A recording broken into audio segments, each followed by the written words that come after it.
السلام علیکم۔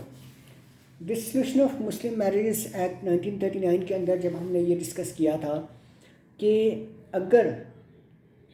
کسی وائف کے ہسبینڈ کا 4 سال سے زیادہ پتہ نہ ہو، اس کے ویئر اباؤٹس کا پتہ نہ ہو کہ وہ کہاں ہے، کہاں رہتا ہے، کہاں نہیں رہتا، کیا کرتا ہے، کیا نہیں کرتا، تو ایسی صورت میں وائف کے پاس یہ گراؤنڈ اویلیبل ہے کہ وہ خلا کی ڈگری عدالت سے حاصل کر سکتی ہے۔ تو ایسی صورت میں اگر وہ خلا کا دعویٰ دائر کرتی ہے تو وہ نوٹس کس کو کرے گی؟ اس کا جواب سیکشن 3 کے اندر ڈسولوشن آف مسلم میریجز کے اندر دیا گیا ہے کہ اس کے جو ہیئرس ہوں گے، اس کے جو بھی اس کے بھائی ہوں گے، اس کے والدین ہوں گے، میل ممبرز جو ہوں گے، ان کو دعوے کے اندر پارٹی بنا کر ان کو نوٹسز سرو کیے جا سکتے ہیں خلا کا دعویٰ دائر کرنے کے لیے، اور ایسی صورت میں کورٹ ان کو سنے گی بھی صحیح کہ آیا واقعی ہی ان کے جو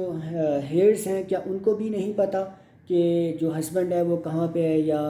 ان کا جو بیٹا ہے یا ان کا جو بھائی ہے وہ کہاں پہ ہے۔ اور اگر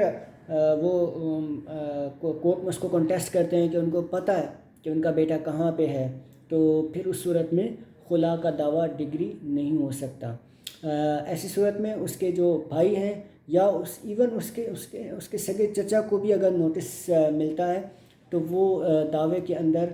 پارٹی بن سکتے ہیں اور ان کو عدالت میں سنا بھی جا سکتا ہے، کیونکہ عموماً خلا کا جو دعویٰ ہوتا ہے وہ ہسبینڈ کے خلاف ہی کیا جاتا ہے، کسی اور شخص کی کسی تیسرے شخص کے خلاف نہیں کیا جاتا اگر ہسبینڈ موجود ہو۔ تو اگر ہسبینڈ موجود نہ ہو تو پھر ایسی صورت میں اس کے جو ہیئرس ہیں ان کو نوٹس سرو کیا جا سکتا ہے اور ان کو دعوے میں پارٹی بنایا جا سکتا ہے۔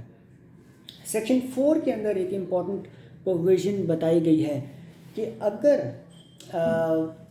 وائف جب شادی ہوئی مسلم تھی اور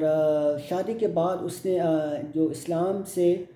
کنارہ کشی اختیار کر کے کوئی دوسرا مذہب اختیار کر لیا، تو کیا یہ گراؤنڈ اویلیبل ہے وائف کو خلا کا دعویٰ دائر کرنے کے لیے؟ تو سیکشن 4 کے اندر اس کی نفی ہے کہ یہ گراؤنڈ اویلیبل نہیں ہے کہ جس کی بیسس پہ وہ خلا کا دعویٰ دائر کر سکے۔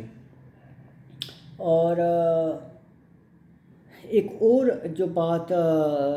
سیکشن 4 کے اندر بتائی گئی ہے کہ اگر وائف اسلام سے دوسرے مذہب میں چلی گئی اور اسلام کا تو مطلب اس کے پاس گراؤنڈ اویلیبل نہیں ہے کہ جس کی بیسس پہ وہ خلا کا دعویٰ دائر کر سکے، لیکن سیکشن 2 کے اندر